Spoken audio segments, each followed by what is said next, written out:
Hey, what is up, guys? Stallion Airsoft. Just want to show you my completed M4 cqbr. I know it's a little bit of a different video. I didn't really haven't shown the internals of this gun, but I just wanted to go ahead and show you what the entire gun looks like as of now. It performs great. It actually works very well, and I have no problems with it. So the base gun is a D-Boys M4. Now it's the Sportline version, all plastic body. Pretty sure it's similar to the Lancer Tactical series of M4s for $100. So you're getting your two-piece plastic and metal outer barrel, completely ABS plastic stock, buffer tube and body. Everything's plastic except the internals. But to reinforce that, I have changed around some things. Now, the only stock parts from the original M4 is the outer barrel system and the lower receiver. Everything else has been changed out. I got a Dytax crane stock on the rear right here. A lot better than the stock Ellie stock that came with it. I think the wire got stuck or something. So, Dytac Ellie stock. Still not the best quality plastic in the world, but still works fairly well. The buffer tube I also replaced on it for a full metal JG buffer tube. Had it lying around in my parts bin, so I went ahead and threw it on here. Fits solidly, great connection to the lower receiver, and just adds for that extra bit of security and durability that the gun needs. So if it takes a spill, it'll still be able to function perfectly fine. The upper receiver is a GMP PTS upper receiver, Professional Training Systems, full metal. Things I have on here is, well, and also a GMP Delta ring. This is actually a really nice system because with that Delta ring and the upper receiver both being made by GMP, they lock on extremely tight. You can barely move this. And the Delta ring is very well made, and it screws on perfectly to the upper receiver, so much that there's no barrel wobble whatsoever. Even though this is a two-piece design, it still has no barrel wobble. Handguard holds into place very well. Only thing that shifts around is the hand guards, but the barrel itself is on perfectly fine.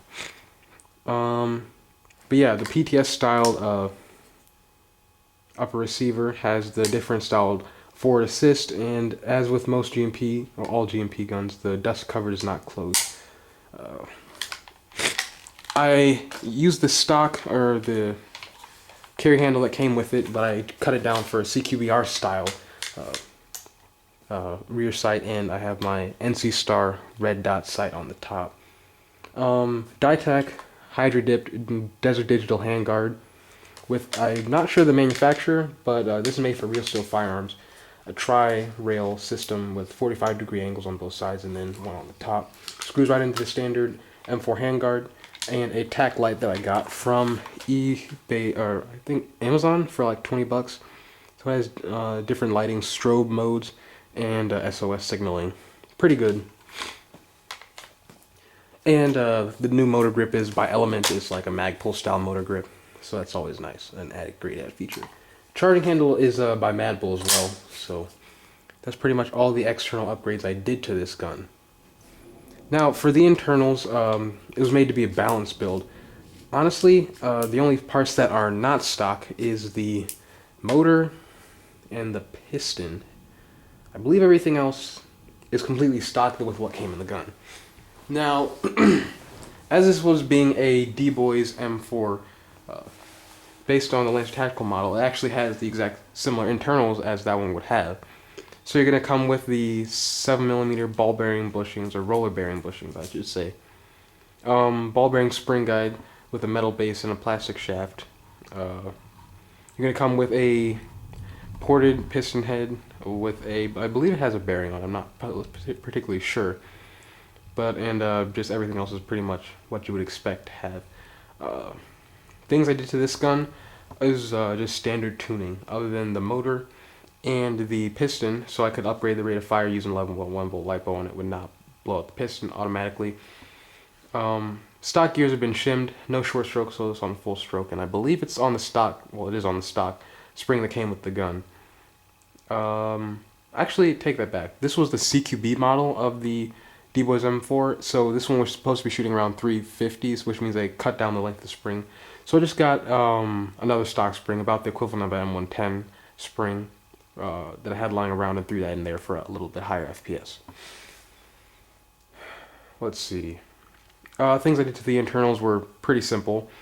Re-grease the entire thing. Well, first I took apart all the parts and got rid of all the stock grease. Re-greased the gears, shimmed them, corrective angle of engagement, installed a sorbethane pad, corrected the air seal, put Teflon tape around the cylinder head, expanded the O-ring, etc., etc. Just things that you would do to get optimum performance out of your rifle. Now, I did have to change around the electrical system and the cutoff lever because I had problems, if you saw in my last video, that it was fired full auto every single shot. I changed around the cutoff lever and the trigger switch, but I was still getting that full auto, the semi-auto wasn't working properly. So what I had to do was actually change around the gear set. I believe I had a mixture of, JG gears and Cyma gears, or some weird mixture, because those were the most, because the bevel gear I had, it had bearing on the axis, so I wanted that feature in the gun. A couple more teeth that were made up with the anti-reversal latch, so the backspin on the gears wouldn't be as much. But I went ahead and went with a completely stock Cyma gear set, so Cyma bevel gear and Cyma spur gear, along with the Cyma sector gear, and that completed the problem perfectly fine. I think just because there was a different ratio gear set, I had to shim it around a little bit differently, threw it off from the cutoff lever, and it just wasn't matching up properly. So that's just something I'm going to have to take in consideration next time I try to do swap gears. I could run into that problem again. But it fires great. Along with the hop-up, on the inside of this, I'm not sure if you can see it, but I have the Mad Bull Ultimate 3-in-1 hop-up chamber. Full metal, and has the rotary style hop-up like you see in a G36. Has a you can still move it, but it holds its place very tightly.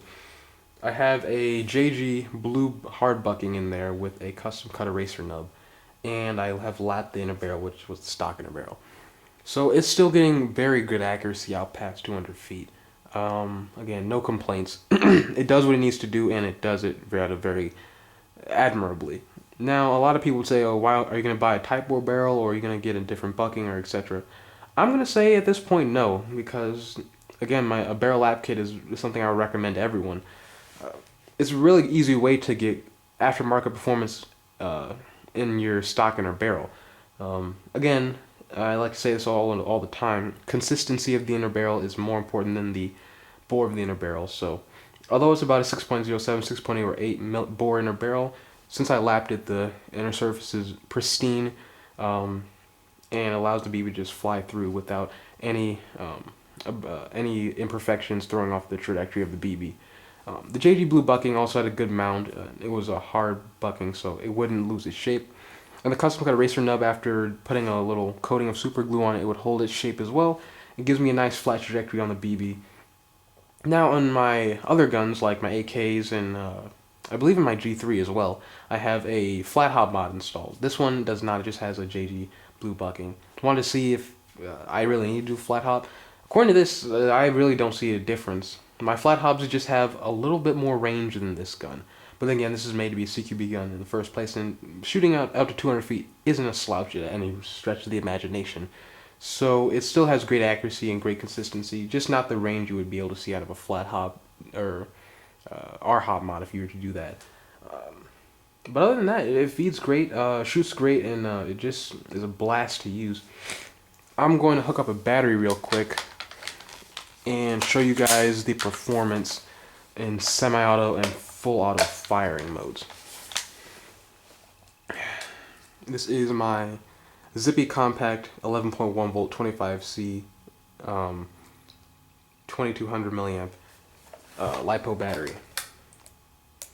So not my most powerful. I think my most powerful one's a 35C 3-cell LiPo from Florian, but that's on the charger. Just got this one, should have a fresh charge, enough juice to get a reasonable performance. Let's see how it shoots. Semi-auto, full auto.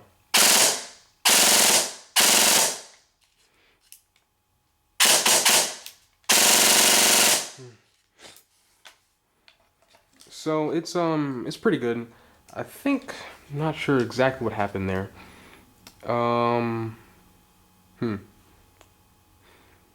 Something must have been off a little bit with the. Oh, I didn't push the selector switch all the way back. So I was still holding on the trigger, but it would cut off my firing. I think that was because I didn't put this all the way back in the full fall position. After releasing the trigger, it fired perfectly fine. But as you guys could see, it had a very nice trigger response. Now, there's no MOSFET installed on this. And I believe it's the stock, it's just 18 gauge wiring throughout the entire system. I could squeeze 16 gauge in there, but at that point, it's really difficult to get the, at least in this gearbox, to get the 16 gauge wiring to be able to ride underneath the pinion gear on the motor, or else I'll get all torn up. But yeah, the trigger response is really positive, even with 18 gauge wiring, and the rate of fire is admirable too. Only thing I need to do with this gun, I'm thinking about getting a fire control unit such as the Burst Wizard and hardwiring that. Or I might just get a simple MOSFET so I just don't burn out those trigger contacts. However, I do have the SHS trigger contact switches in here. So they're going to be better than the stock ones, not going to burn out, going to be able to handle LiPo batteries to an extent. And yeah, just great performance overall. I won't be able to do, I'll do a shooting test in a different video. In a stress test, I guess, just mag dumps. But yeah, this is my go-to M4 because it's really my only M4 I have. But yeah, it's a really nice performer, and I have no complaints on it whatsoever. So hope you guys enjoyed the video, and I'll catch you in the next one.